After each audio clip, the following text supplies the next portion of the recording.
Hello class 9 students of ICSE.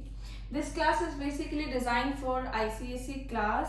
लेकिन अगर कोई और लैंग्वेज ऑफ केमिस्ट्री पढ़ना चाहते हैं स्टूडेंट्स तो they are also welcome to understand from this class. Language of chemistry is the first chapter of class 9 ICSE. It is basically related with the knowledge of the basics of chemistry कि आप किसी compound का कैसे representation करते हैं, किसी element का कैसे रिप्रेजेंटेशन करते हैं और what are chemical reactions, masses के बारे में. This is all taught in the first chapter of class 9 ICSE chemistry, language of chemistry. So before studying this chapter we will have a quick revision of what we have learnt in class 8 already. कि class 8 में भी हमारे पास ये chapter होता है language of chemistry. उस chapter में हमने क्या चीज़ें पढ़ी हैं, what are the useful terms from that chapter that are going to be used in this chapter, क्या नया हम इंट्रोड्यूस करने वाले हैं, क्या चीज़ें किससे रिलेटेड हैं. तो first just let's have a quick revision of all that कि हमारे पास बेसिकली एक एटम क्या चीज़ होती है. एटम के अंदर एक न्यूक्लियस होता है और उसके आसपास में हमारे पास सर्कुलर ऑर्बिट होते हैं. ठीक है. डाल्टन एक साइंटिस्ट थे जिन्होंने कहा था कि एटम सबसे छोटा यूनिट है, इंडिविजिबल, यानी कि अगर हम किसी चीज को सपोज तोड़ते चले जाए, ब्रेक करते चले जाए तो आपके पास एक ऐसा पार्टिकल आएगा जिसे आप फर्दर ब्रेक नहीं कर सकते. But that is not true. हमने देखा कि हमारे पास एटम जो होता है फर्दर स्टडीज में इट वाज फाउंड कि एटम को हम फर्दर डिवाइड कर सकते हैं into 3 main subatomic particles, and those subatomic particles are electron, proton and neutron.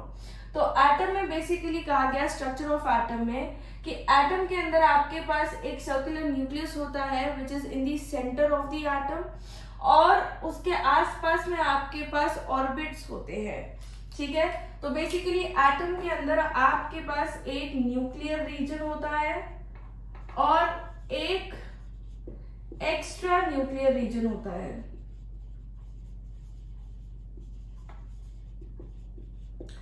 जो न्यूक्लियर रीजन होता है उसके अंदर हमारे पास होते हैं प्रोटॉन्स एंड न्यूट्रॉन्स और जो एक्स्ट्रा न्यूक्लियर रीजन होता है उसमें क्या होता है हमारे पास इलेक्ट्रॉन. ये इलेक्ट्रॉन जो है ये इस ऑर्बिट के इस न्यूक्लियस के सर्कुलर और बाहर जो सर्कुलर ऑर्बिट्स है उसमें रिवॉल्व करते रहते हैं. This is what we know. ठीक है. जो प्रोटॉन्स होते हैं हमारे पास दे आर पॉजिटिवली चार्ज्ड और इनका मास होता है हमारे पास 1.67 into 10 की पावर -27 kg. ठीक है. जो हमारे पास इलेक्ट्रॉन होते हैं दे आर नेगेटिवली चार्ज्ड और इनका मास होता है हमारे पास 9.1 into 10 की पावर -31 kgs. और जो न्यूट्रॉन होते हैं they are neutral but they do have a mass of 1.67 into 10 की पावर -27 kgs. ठीक है. तो इसका मतलब हमारे पास प्रोटॉन और न्यूट्रॉन का मास अप्रोक्सीमेटली सेम होता है और प्रोटॉन पे चार्ज होता है और इलेक्ट्रॉन पे चार्ज होता है. एक प्रोटॉन पे जितना पॉजिटिव चार्ज होता है उतना ही नेगेटिव चार्ज एक इलेक्ट्रॉन के ऊपर होता है. प्रोटॉन की डिस्कवरी किसने करी थी हमारे पास? Discovered by E Goldstein. Proton was discovered by E Goldstein. Electron was discovered by J Thomson and neutron was discovered by James Chadwick. So हमारे पास न्यूट्रॉन जो होता है that is discovered by James Chadwick, जो electron है that was discovered by J.J. Thomson and proton was discovered by E. Goldstein. जितना charge हमारे पास एक proton पे पॉजिटिव होता है उतना ही नेगेटिव चार्ज हमारे पास एक इलेक्ट्रॉन पे प्रेजेंट होता है. ठीक है, तो that is charge on a proton is equals to charge on an electron. तो यदि अगर हम बात करें कि मैंने कहा जितना पॉजिटिव, क्योंकि ये नेगेटिवली चार्ज है, ये पॉजिटिवली चार्ज है, तो अगर इन दोनों में हमारे पास चार्जेस इक्वल है, तो एक में पॉजिटिव और एक में नेगेटिव चार्जेस है, तो इन ऑल हमारे पास जो एक एटम होगा वो कैसा होगा, न्यूट्रल। ठीक है, तो in a neutral atom number of proton is equals to number of electron होता है। तो जैसे अगर आपके पास कोई न्यूट्रल एटम है, मान लीजिए मैं कह रही हूँ हाइड्रोजन फॉर एग्जांपल, न्यूट्रल है, इसका मतलब उसके ऊपर कोई चार्ज नहीं आ रहा है। तो अगर कोई चार्ज नहीं आ रहा है, इसका मतलब है कि आपके पास जितने इलेक्ट्रॉन है उसके अंदर उतने ही क्या है, प्रोटॉन। और हाइड्रोजन का हमें पता है उसके अंदर एक प्रोटॉन है, तो इलेक्ट्रॉन भी कितने हो जाएंगे, एक। ठीक है, इन चीजों से हम दो चीजें निकालते हैं, एक है atomic number, it is denoted bye Z। ये होता है हमारे पास नंबर ऑफ प्रोटॉन या इलेक्ट्रॉन, क्योंकि ये दोनों सेम होंगे न्यूट्रल एटम में, इन अ न्यूट्रल एटम। तो जितने एटॉमिक नंबर होता है हमारे पास, that is number of proton या फिर electron in a neutral atom. ठीक है, और ये हमारे पास नीचे लिखा जाता है, अभी हम इसे डिस्कस करेंगे। एक होता है हमारे पास mass number. Mass number is denoted by A।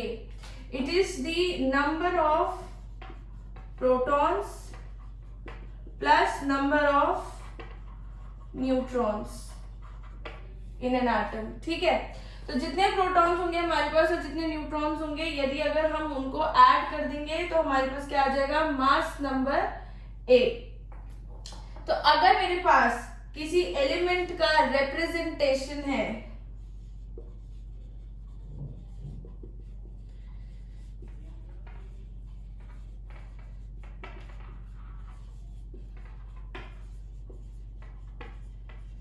अगर मुझे किसी एलिमेंट x को रिप्रेजेंट करना है, तो मैं x उसका सिंबल लिखूंगी, symbol we will be discussing later what it is. x उसका सिंबल लिखूंगी, नीचे हम लिखते हैं उसका एटॉमिक नंबर और ऊपर हम लिखते हैं उसका मास नंबर। तो फॉर एग्जांपल अगर मेरे पास मान लीजिए मैं लिख रही हूँ Na1123, इसका मतलब है कि एटॉमिक नंबर Z कितना हो गया हमारे पास, 11। This is the atomic number. तो इससे हमें क्या पता चल रहा है, देयरफॉर नंबर ऑफ प्रोटॉन कितने हैं, 11, और नंबर ऑफ इलेक्ट्रॉन भी कितने हो गए, 11। अगर मैं इसके आगे देखूं कि इसके A से मुझे क्या इंफॉर्मेशन पता चल रही है, A कितना है इसका, 23, यानी कि मास नंबर इज 23। तो इसके अंदर मेरे पास प्रोटॉन्स और न्यूट्रॉन्स का सम कितना बना, 23। प्रोटॉन्स मेरे पास कितने हैं, 11, तो न्यूट्रॉन्स कितने हो जाएंगे, 12। ठीक है, तो न्यूट्रॉन्स मेरे पास क्या हो जाएंगे, A minus P, that is 23 minus 11, या आप डायरेक्टली A माइनस Z करके भी लिख सकते हैं। ठीक है, और A minus P, that is the number of protons. ठीक है, तो ये हमारे पास कितना आ गया, 12। ठीक, इस तरीके से हम किसी एलिमेंट का सिंबॉलिक रिप्रेजेंटेशन करते हैं। X here is the symbol of some X element. अब X हमको सिंबल है, क्या बता रहा है, now we will be discussing. उससे पहले हम थोड़ा सा एलिमेंट के बारे में जान लेते हैं कि एलिमेंट हमारे पास क्या होते हैं।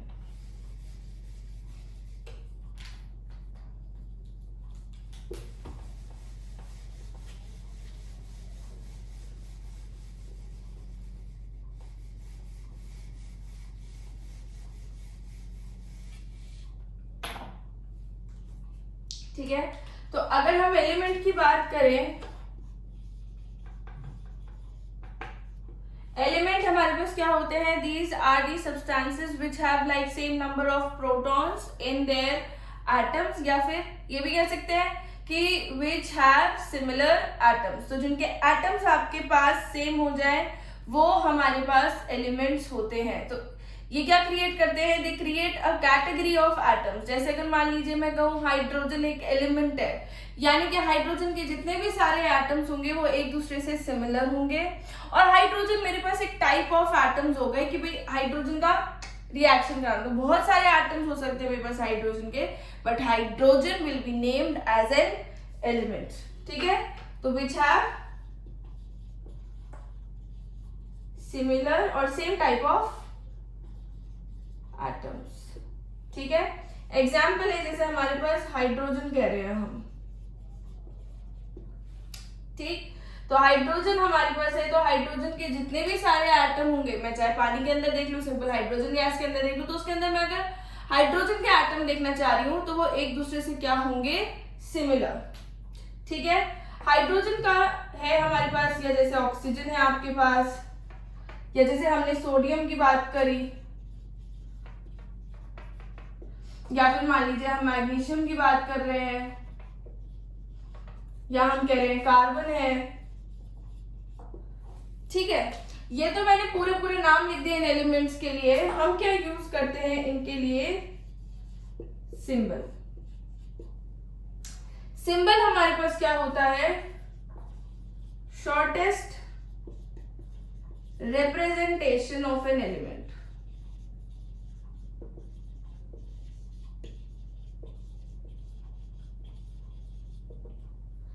Symbol is the shortest representation of an element. Example जो मैंने ये सारे लिखे हैं इन्हीं को कर देते हैं कि अगर हमारे पास हाइड्रोजन है तो इसका हमारे पास सिंपलेस्ट रिप्रेजेंटेशन होता है H। अगर ऑक्सीजन है तो शॉर्टेस्ट इसका होगा oxygen.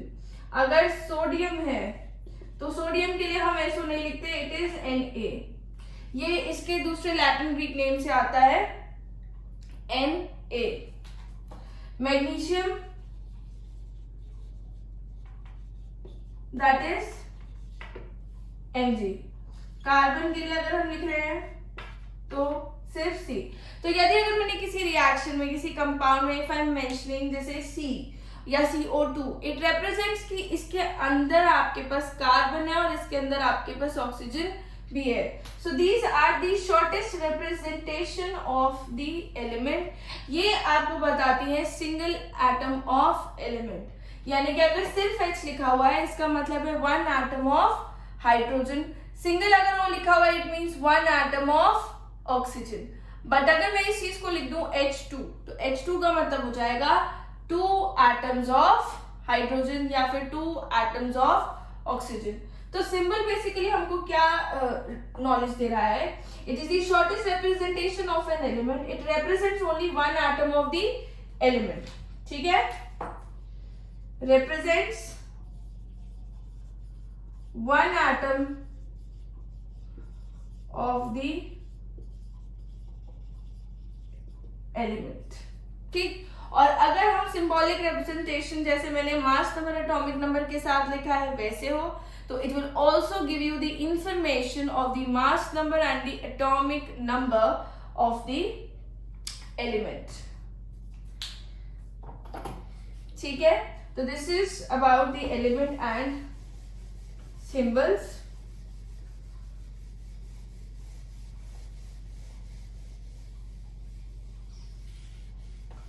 Now we are going to write the electronic configurations of the some elements, जैसे एटॉमिक नंबर के हिसाब से। ठीक है, तो आपने पहले तो ये छोटी क्लास में पढ़े होंगे, लेकिन उससे पहले थोड़ा सा रिवाइज कर लेते हैं कि आपके पास जो मैंने कहा इलेक्ट्रॉन्स होते हैं वो ऑर्बिट्स में रिवॉल्व करते हैं। ये हमारे पास एक एटम था, ठीक है, तो बेसिकली क्या होता है, हर ऑर्बिट का एक अपना अपना स्पेस होता है जिसके अंदर वो इलेक्ट्रॉन्स को फिल करते हैं। Like they have like limited seats. ऐसा नहीं है मन के हमने 10 के 10 जो इलेक्ट्रॉन्स है वो एक शेल में फंसा दिए या एक शेल में सिर्फ एक इलेक्ट्रॉन आ रहा है। This is not the case. हर शेल का अपना एक कैपेसिटी है कि वो उतने ही इलेक्ट्रॉन्स को अकोमोडेट कर सकती है और उससे ज्यादा इलेक्ट्रॉन्स को अकोमोडेट नहीं कर सकती। ठीक है, तो ये आपने अगर पढ़ा है तो अच्छी बात है, नहीं पढ़ा तो एक बहुत बड़ी फॉर्मूला होता है maximum number of electrons in a shell.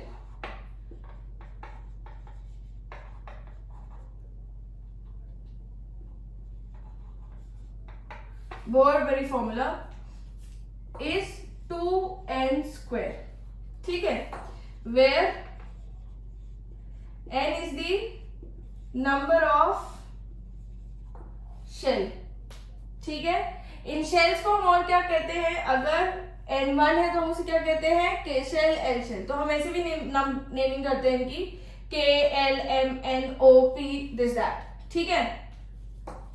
तो where n is the number of shell, if n is equals to 1, तो हम कौन सी शेल की बात कर रहे हैं, k शेल की बात कर रहे हैं, ठीक है। तो आपके पास मैक्सिमम नंबर ऑफ इलेक्ट्रॉन कितने हो जाएंगे, 2, क्योंकि n की वैल्यू क्या हो गई, 1, तो ये 2, 1 का स्क्वायर दैट इज 2, ठीक है। तो पहली शेल में हमारे पास मैक्सिमम कितने इलेक्ट्रॉन आ सकते हैं, पहली शेल में हमारे पास मैक्सिमम 2 इलेक्ट्रॉन्स आ सकते हैं। If n is equals to 2, तो हम कौन सी शेल की बात कर रहे हैं, l शेल की। मैक्सिमम नंबर ऑफ इलेक्ट्रॉन कितने हो जाएंगे, 2, 2 का स्क्वायर दैट इज 8। तो हमारे पास सेकेंड शेल के अंदर मैक्सिमम कितने इलेक्ट्रॉन्स आ सकते हैं, 8। If n is equals to 3, यानी कि हम m शेल की बात कर रहे हैं, maximum number of electron is equals to 2, 3 का square that is 18, 339 and into 2, यानी कि ये हमारे पास हो गया 18। तो हमारे पास थर्ड शेल में मैक्सिमम इलेक्ट्रॉन कितने आ सकते हैं, थर्ड शेल में मैक्सिमम इलेक्ट्रॉन विल बी 18। तो बेसिकली क्या होता है, हम इसे कहाँ यूज करते हैं इस चीज को कि कितने इलेक्ट्रॉन मैक्सिमम आते हैं, these are used to write the electronic configurations of the elements. और इलेक्ट्रॉनिक कॉन्फ़िगरेशन यानी कि कैसे कैसे किसी एलिमेंट में इलेक्ट्रॉन्स फिटेड है, किसी एटम में कितने इलेक्ट्रॉन्स कौन सी शेल के अंदर है, वो पता करने के लिए हम इस चीज को यूज करते हैं।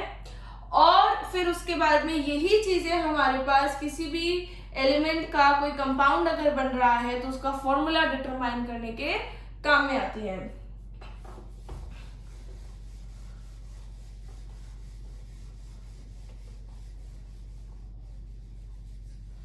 तो now we will be writing the electronic configurations of element up to 20 atomic number, ठीक है। एटॉमिक नंबर अगेन हमको क्या बताता है, नंबर ऑफ इलेक्ट्रॉन्स और protons in a neutral atom, ठीक है। तो अगर मैं आपसे कह रही हूँ हाइड्रोजन 1, इसका मतलब है हाइड्रोजन, मैंने मास नंबर नहीं लिखा है, नॉट नेसेसरी हियर। हाइड्रोजन 1 का मतलब ये है कि हाइड्रोजन के पास एक इलेक्ट्रॉन है और एक प्रोटॉन है।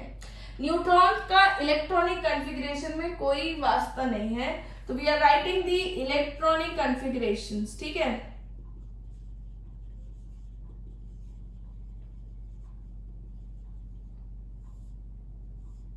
तो हाइड्रोजन का एटॉमिक नंबर होता है 1 हमारे पास। तो हाइड्रोजन का जो 1 इलेक्ट्रॉन है वो कौन सी शेल में जाएगा, फर्स्ट शेल में ही जाएगा। तो इसका कॉन्फ़िगरेशन क्या है, फर्स्ट शेल में एक इलेक्ट्रॉन।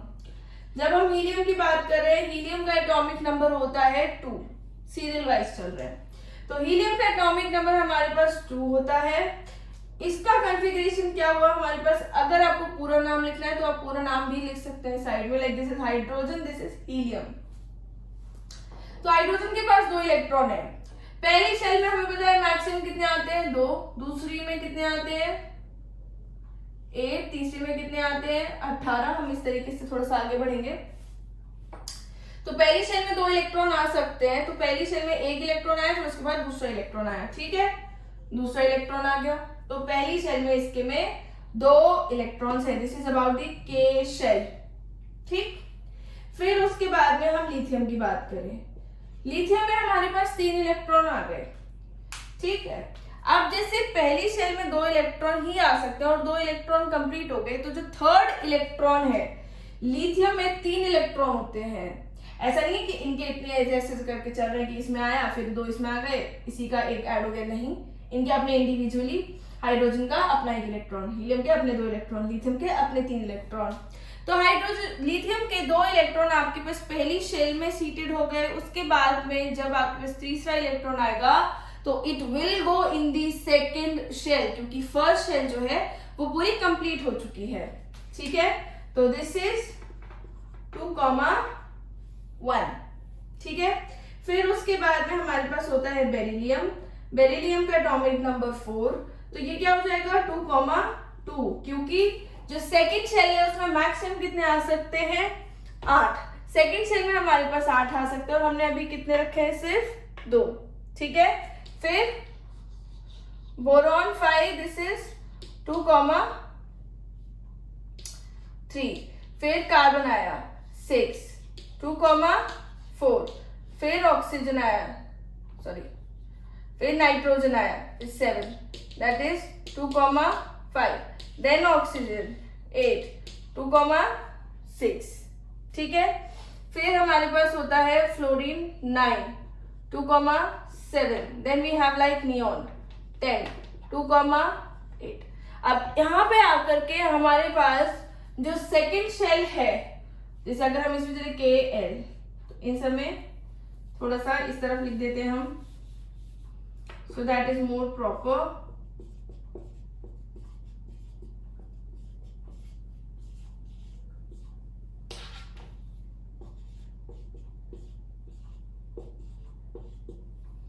ठीक है, ये K शेल के चल रहे हैं, ये L शेल के चल रहे हैं। यहाँ पे हमारे पास जैसे नियॉन है, इसमें 2,8 हो गया। अब जब यहाँ पे हमारे पास सेकेंड शेल पूरा कंप्लीट हो गया, तो जो सोडियम है जिसका एटॉमिक नंबर 11 है, उसके इलेक्ट्रॉन जो है 2 और 8 10, और जो 11th इलेक्ट्रॉन है वो थर्ड शेल में जाएगा।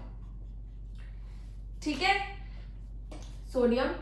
फिर आएगा मैग्नीशियम 12, 2,8,2।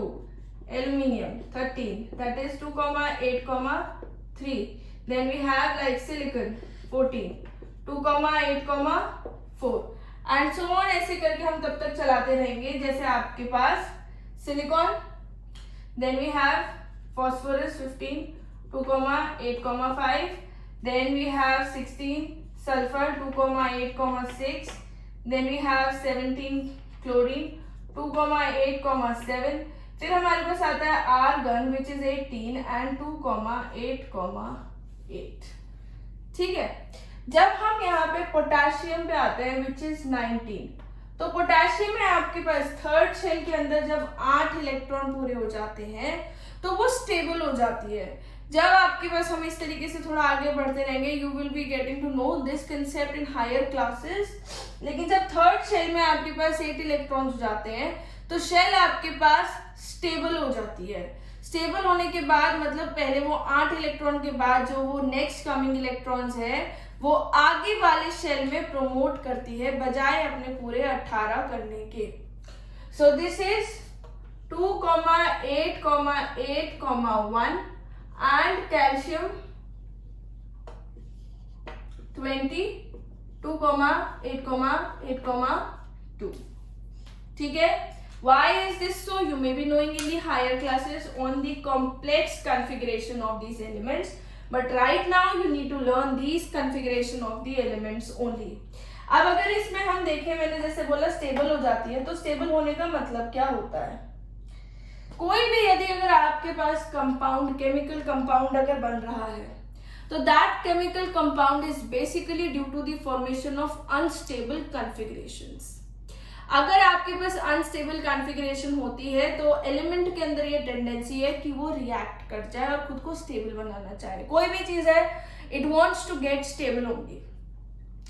क्या होता है, जैसे अगर हाइड्रोजन है, हाइड्रोजन की पहली शेल में 1 इलेक्ट्रॉन है, ठीक है, और हमने बताया पहली शेल में कितने इलेक्ट्रॉन्स आ सकते हैं आपके पास? 2 इलेक्ट्रॉन। हाइड्रोजन के पास कितने इलेक्ट्रॉन है? 1 इलेक्ट्रॉन। तो हाइड्रोजन क्या सोच रहा है? हाइड्रोजन सोच रहा है इससे अच्छा तो या तो ये एक भी नहीं होता तो मेरे पास कोई शेल ना हो, या फिर मेरे पास 1 इलेक्ट्रॉन और आ जाए सो दैट मेरा शेल क्या हो जाए? कंप्लीट हो जाए। तो हाइड्रोजन क्या करेगा? या तो ये इलेक्ट्रॉन लूज कर देगा या गेन कर लेगा, ठीक है, तो ये रिएक्ट कर जाएगा। अब हीलियम क्या सोच रहा है? हीलियम कह रहा है कि मेरे पास एक ही शेल है और इस एक शेल में जितने नंबर ऑफ इलेक्ट्रॉन्स फिट हो सकते हैं उतने फिट हो गए। भाई 2 इलेक्ट्रॉन आ सकते हैं और दोनों इलेक्ट्रॉन ने अपनी अपनी जगह ले ली है। तो अब उसे अपनी सेकेंड शेल में कोई इलेक्ट्रॉन लाने की जरूरत नहीं है, क्योंकि फिर बहुत सारे इलेक्ट्रॉन्स लाने पड़ेंगे, और उसे कोई इलेक्ट्रॉन निकालने की भी जरूरत नहीं है, क्योंकि अगर निकाल देगा तो भाई एक जगह खाली रह जाएगी। आप ऐसे मान के चलिए कि अगर कोई क्लासरूम है और किसी क्लासरूम में छोटा सा रूम, मतलब छोटा सा क्लासरूम है, it has only 2 spaces, 2 seats of space, ठीक है, 2 स्पेस ऑफ सीट्स। तो उसके अंदर आपके पास 2 ही बच्चे अगर बैठ जाएं तो वो स्टेबल हो जाएगा। टीचर चाहेगा ना तो कोई बच्चा जाए ना कोई बच्चा आए, क्योंकि तीसरा बच्चा बिठाने की जगह नहीं है। और अगर 2 बच्चों में से एक बच्चा कम हो गया तो एक की जगह खाली हो जाएगी, फिर नया एडमिशन कराना पड़ेगा, ठीक है। तो इस तरीके से हमारे पास हीलियम जो है ये क्या हो गया, स्टेबल, ठीक है। किसी भी एटम का यदि अगर आपके पास, जैसे इसका तो ड्यूप्लेट है, 2 वाला ड्यूप्लेट कहलाता है और 8 वाला ऑक्टेट कहलाता है। अगर आपके पास लास्ट शेल में ऑक्टेट कंप्लीट हो रहा है तो इसका मतलब है आपके पास एटम स्टेबल हो गया। तो और कौन सा एटम हमारे पास स्टेबल है, ये वाला, दिस इज ऑल्सो स्टेबल। फिर उसके बाद में आपके पास और क्या स्टेबल है, हमारे पास और क्या स्टेबल है, argon. This argon is also stable. तो क्योंकि इन्हें ना तो किसी से इलेक्ट्रॉन लेने की आवश्यकता है ना ही किसी को इलेक्ट्रॉन देने की आवश्यकता है, तो ये क्या करती हैं चीजें कि रिएक्ट ही नहीं करती। तो ये हमारे पास क्या होती है, नोबल गैसेस, ठीक है। तो दीज आर नोबल गैसेस, तो this is also noble gas, जिनका ऑक्टेट इटसेल्फ कंप्लीट रहता है, वो हमारे पास नोबल गैसेस होती हैं, क्योंकि वो रिएक्ट नहीं करती, they are unreactive in nature. अब ये सारी चीजें जो रह गई हैं, ये क्या चाहती हैं, ये अपना ऑक्टेट कंप्लीट करना चाहती हैं या ड्यूप्लेट कंप्लीट करना चाहती हैं। This is what they want to do. जैसे लिथियम है भाई, 2 बच्चे एक रूम में बैठे हैं और एक बच्चा खाली बैठा है, तो इससे बेटर 8 आ सकते हैं, 8 इलेक्ट्रॉन आ सकते हैं, और ये इसके पास 1 इलेक्ट्रॉन बैठा हुआ है। तो ये क्या चाहेगा कि ये 1 इलेक्ट्रॉन ये लूज कर दे और खुद क्या बन जाए, हीलियम जैसा स्टेबल, ठीक है। So this is the next thing we will be studying in valencies. Hope you would have found this video useful. आप प्लीज इस चीज को देख करके अपने कंसेप्ट थोड़े लास्ट क्लास वाले क्लियर करने की कोशिश करिए। नेक्स्ट क्लास में we will be talking about the valencies and compound formation की, कंपाउंड हमारे पास किस तरीके से फॉर्मूला बनता है, कैसे हम लिखते हैं।